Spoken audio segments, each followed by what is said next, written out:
Hello, my name is Michael Posey, and today we'll be doing a class on forcible entry here at Station 27.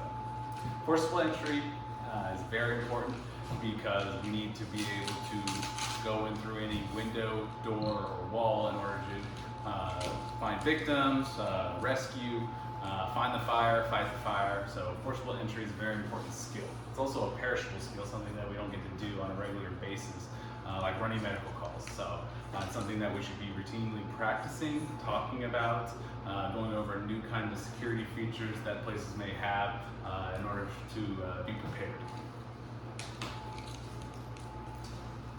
So our lesson goal. Our goal today is to be able to gain entry anywhere using the tools, whether you're on an engine or a truck, using the tools that we have on those apparatuses to gain entry. Our learning objectives is one, to perform an forcible entry size up. So we have to look at our door, our window, or our wall and find out, do a size up of that in order to be successful. That size up, I'll go over it later. So we also want to be able to identify additional security features in whatever door or window that we're attacking so that we can select the correct tool. Again, proper tool selection. We want to be able today to force a inward and an outward swinging door and have door control after we do force those doors.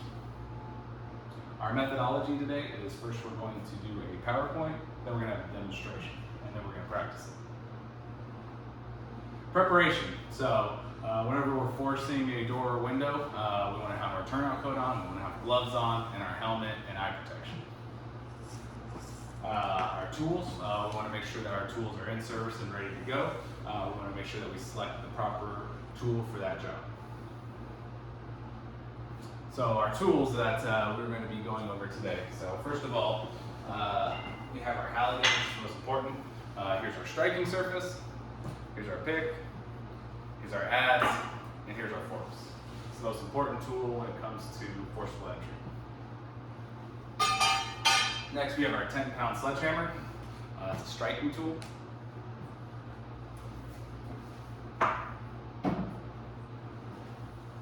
We have our 8-pound flathead axe. It's got a cutting feature and a striking tool.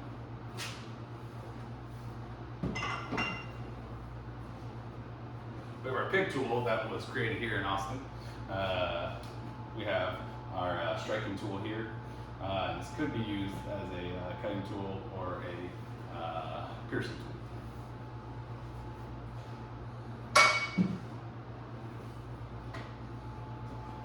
We have our bolt cutters here. Could be used to go in through a lock.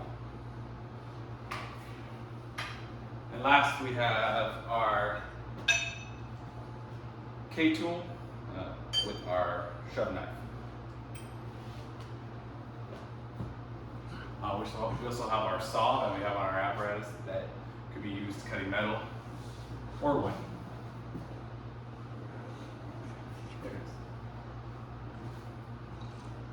So our door size up. Our size up starts in the rig on our way to a call. If we're going to go to a commercial building, we're thinking a metal door, outward swinging door, more likely to have panic hardware too. We're also on a residential house, we're thinking wood door, inward swinging front door. So what is the door made out of? Is it made out of wood? Is it made out of glass? Is it a combination? Is it made out of metal? How is the door locked? Does it have multiple locks? Does it have just the one lock? Does it have a drop bar? How does the door open? Is it an inward swinging door? Is it an outward swinging door? Is it a roll-up door? All those are things we're thinking of in our door size. So when forcing a door, what's important when you're forcing a door is to gap the door, set your tool, most likely the halligan, and so you can use a striking tool in order to set that tool inside the door, and then to force the door to creating leverage which separates the door from the door frame. Also, I forgot to mention that if anybody has any questions, please feel free to ask at any time.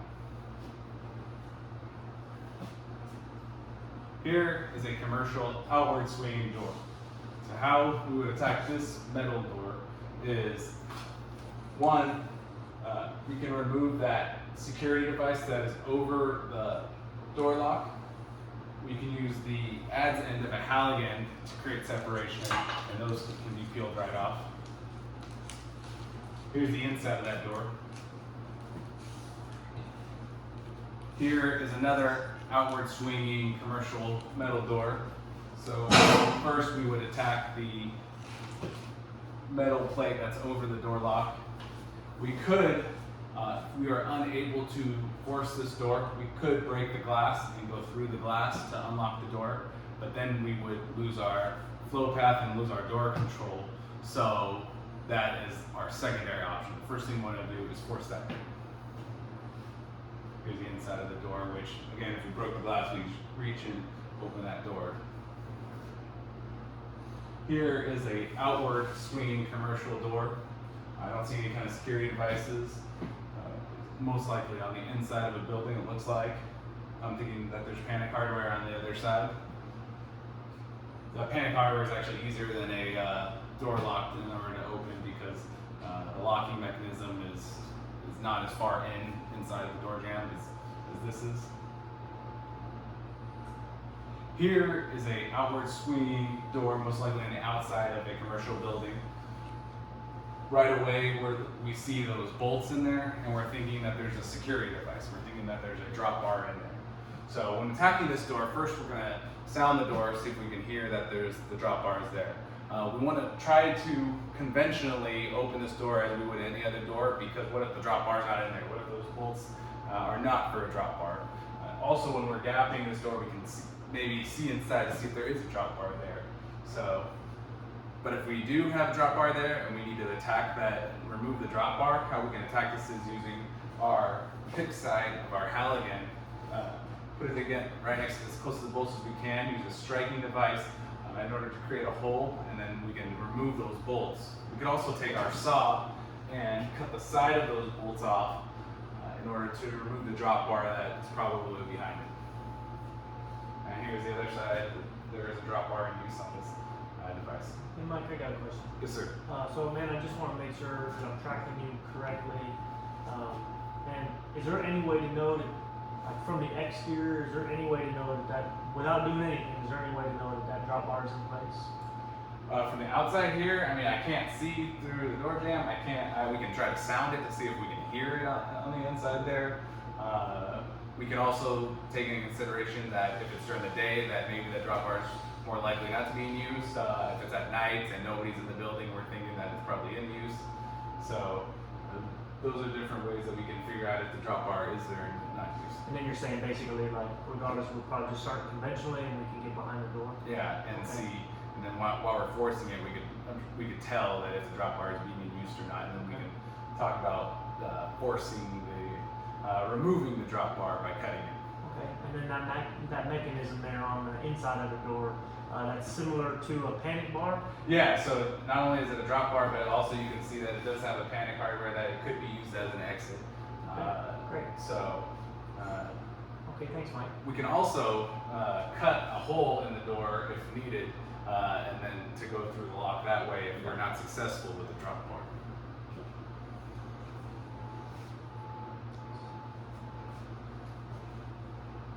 So here's a door that doesn't look like it's going to be used as a door. There is no doorknob on it. I don't see any hinges. It's an inward swinging door.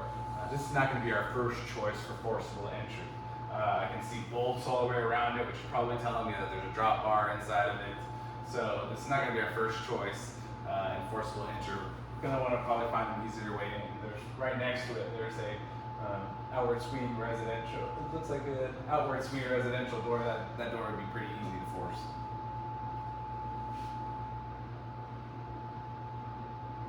And there's the inside of the door. And this is not going to be an easy door. It's going to take a lot of time and energy, which on fire ground we typically don't have. So here's a picture of using the Halligan, the pike end, to remove those bolts. So you want to get as close as possible, hit it in there, and then you can just pull those bolts out.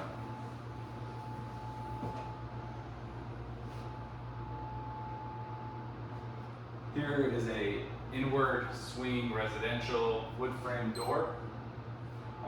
When we do go to demonstration, we can talk about how we would force this particular door.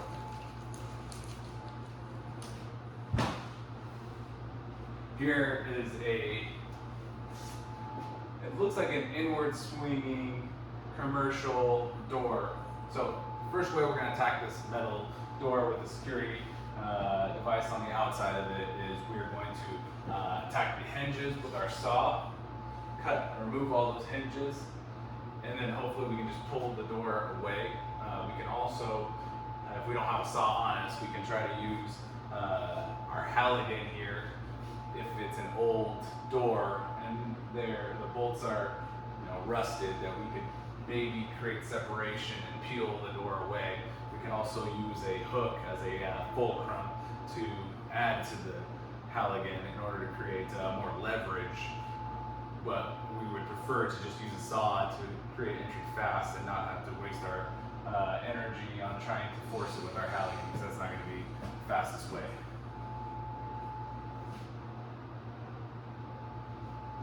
Here is a glass commercial door. So how we're going to attack this door is we're going to use our K tool to try to go through the lock first. If we have this, bring it with us. What you're going to do is put this over the cylinder, hammer it down so that it's firm, has a firm grasp over it. We can use our little adze tool here to put in and peel the lock away. We can also use channel locks to put over the lock, and if you press hard and you can turn it, you can break away that locking device, and then you can go through the lock to open that. You can also use a Halligan if you don't have the K tool, to create separation and hopefully to open that door. Sometimes if you can pull it really hard, it could open up the locking device. Our last resort is to break the glass and go up through there, but we don't want to do that unless we are unsuccessful with the door. Over here we have a door with a locking device that bolts all the sides of the door except for on the door hinges. We're going to try to do conventional method of forcing that door, and hopefully we can break it away. We can also see that there's that lock through that window that's in there. For that type of door, we might want to just break the glass in order to reach in and try to move it that way, because that looks like a pretty tough door, but we're going to try it the conventional way first. So if we're unsuccessful in opening up a door, we still obviously need to make an entry. There's no other way. We can try to go through the wall, which could be an easier task than some doors that we face. So the key is speed. We want to get in there, because if we're either doing a rescue or fighting fire, we don't have time. So if we're trying for too long on a door, we need to find different methods in order to gain access. There's windows that have metal locks over them. We're going to want to cut those. So we're going to want to find entry as fast as possible. So here's a roll-up door. There's two methods in attacking a roll-up door. First method here is the TP cut. This is not the preferred way because it creates a small opening for firefighters coming in and out. But if you're going to do the TP method, it's just two quick cuts, and then you can peel away the door. So that's one method. This is the preferred method. So first cut you're going to make is the side cut. You're going to want to go as tall as possible. It would be beneficial to use the tallest firefighter that you have to create the biggest opening possible, so firefighters aren't hitting their heads coming in and out. So you want to do your side cut first, all the way as far down as you can go. Then you're going to do your top cut across. Then you're going to do a small side cut here in case there's a lock. And if there is a bar along the bottom, you can do this fourth cut here at the bottom. And then you want to peel the door, walk the door, peel the door open so that you can gain entry that way. Here's a brick wall. We need to force entry this way. We're going to use our sledgehammer. We're just going to hit it there, use it as a striking tool, and create a hole that way. Here is a outward swinging metal fence. On here, we're going to want to cause as little damage as possible. We use our Knox keys to open up this, and hopefully there's a key inside, so we're going to try it that way first in order not to cause damage. A door lock, we can use our saw to cut that lock, or the easier way would just be using the adze end of a Halligan to peel that lock away. It's typically not bolted in there too hard, so that would be the fastest, easiest way.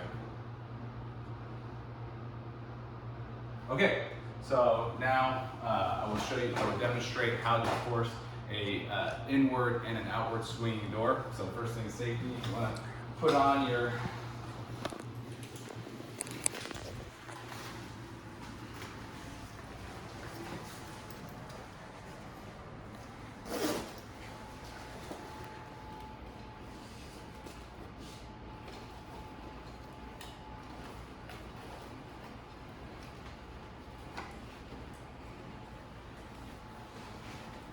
So first we'll do a inward swinging door.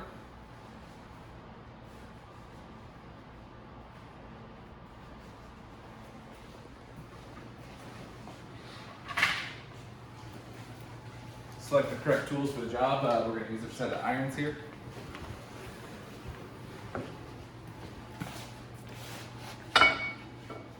First thing you're going to do on this door is you're going to sound the door. Then you're going to gap the door using the adze end. When you go above the lock, you want to force the way up to create the fulcrum away from the lock, and then below it, you want to force the down to create the most separation near the lock in order to open it. So once you've got it gapped a little bit, you can put a wedge in there to hold that separation. You can also use your flat-headed axe to hold it in there. And if that doesn't open the door, then you can use your fork's end to place it in there. You can either do it yourself to hammer it in, to set it in, or you can have your partner do that for you. And then you want to force the door that way. What you're doing is you're trying to remove the door from the door frame. So that would be forcing that side of the door.